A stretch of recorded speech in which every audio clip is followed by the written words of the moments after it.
Once upon a time there was a king. He had a thought. Yes, kings have a lot of time to think.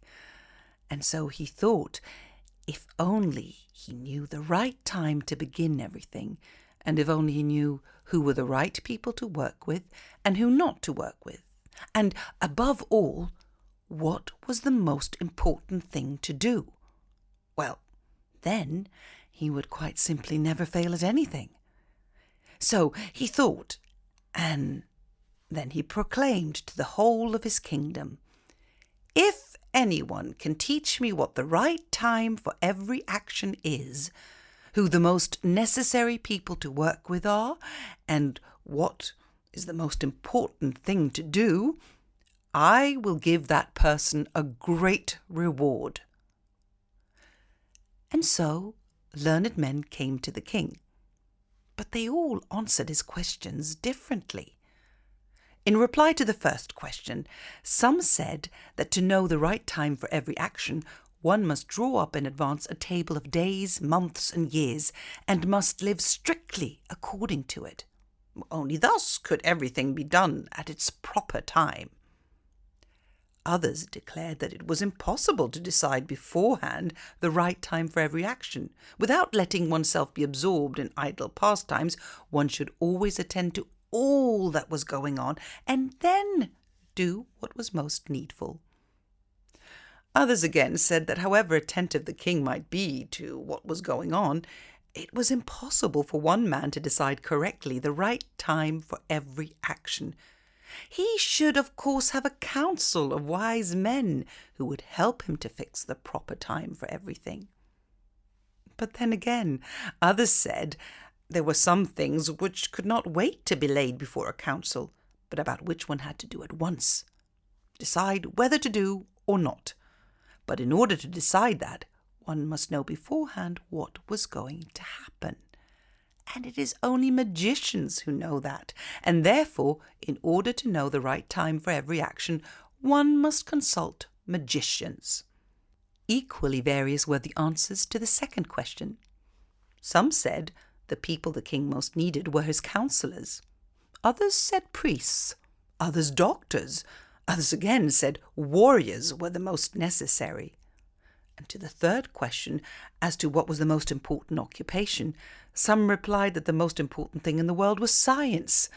Others said it was skill in warfare, and others again that it was religious worship.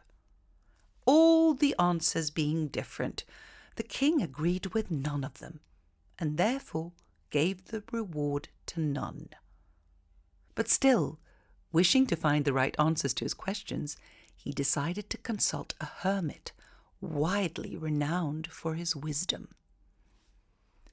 The king put on simple clothes in order not to appear as a king, and before reaching the hermit's hut in the woods, dismounted from his horse, left his bodyguard behind, and went on alone. When the king approached, the hermit was digging the ground in front of his hut. The hermit greeted him and went on digging.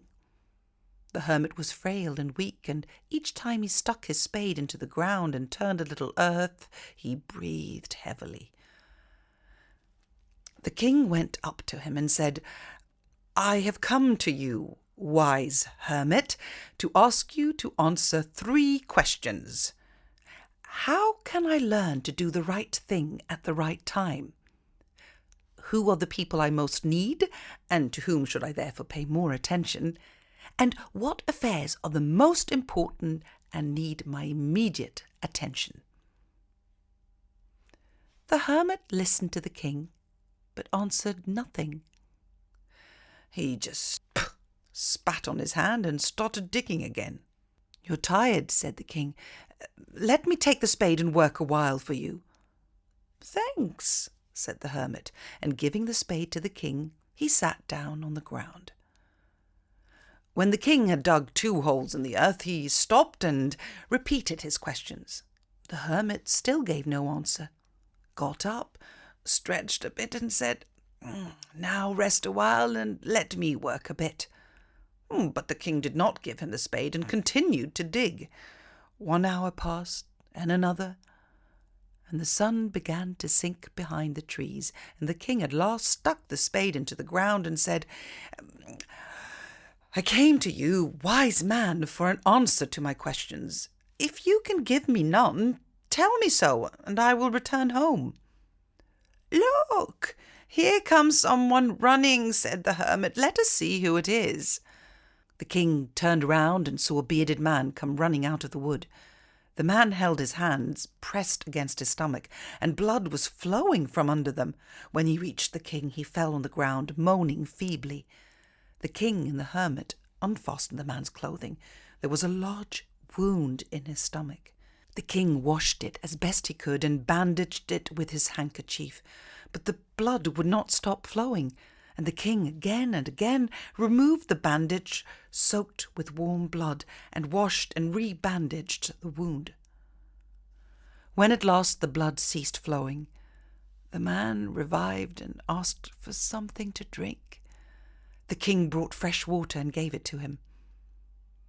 Meanwhile the sun had set, and it had become cool, so the king, with the hermit's help, carried the wounded man into the hut and laid him on the hermit's bed. Lying on the bed, the man closed his eyes and seemed to fall asleep. Oh, the king was so tired with his walking and with all the work he had done that he crouched down to the threshold and also fell asleep, so soundly that he slept all through the short summer night. When he awoke in the morning, it was long before he could remember where he was, or who was the strange man lying on the bed and gazing intently at him with his shining eyes. "Forgive me," said the bearded man in a weak voice, when he saw that the king was awake and was looking at him. "I do not know you, and have nothing to forgive you for," said the king. "You do not know me, but I know you. I am that enemy of yours who swore to revenge himself on you because you executed my brother and seized his property. I knew you had gone alone to see the hermit, and I resolved to kill you on your way back. But the day passed, and you did not return. So I came out from my ambush to find you, and I came upon your bodyguard, and he recognized me and wounded me. I escaped from him, but should have bled to death had you not dressed my wound. I wished to kill you, and you have saved my life. Now, if I live, and if you wish it, I will serve you as your most faithful slave, and I will bid my sons do the same. Forgive me." The king was very glad to have made peace with his enemy so easily, and to have gained him for a friend. He promised to restore his brother's property to him, and he not only forgave him, but he would also send his servants as his own physician to attend to him. Having taken leave of the wounded man, the king went out to look around for the hermit. Before going away, he wished once more to beg an answer to the 3 questions he had put. The hermit was outside, on his knees, sowing seeds in the earth that had been dug the day before.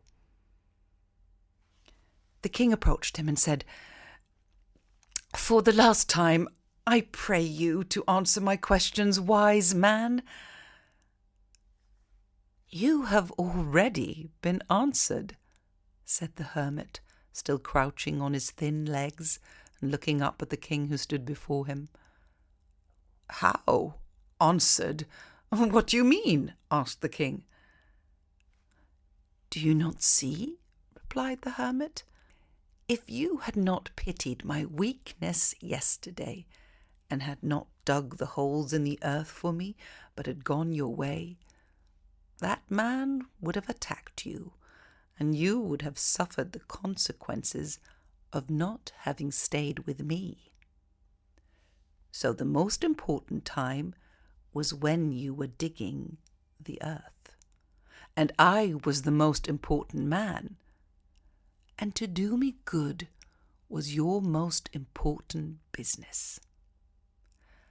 Afterwards, when that man ran to us, The most important time was when you were attending to him, for if you had not bound up his wounds, he would have died without having made peace with you.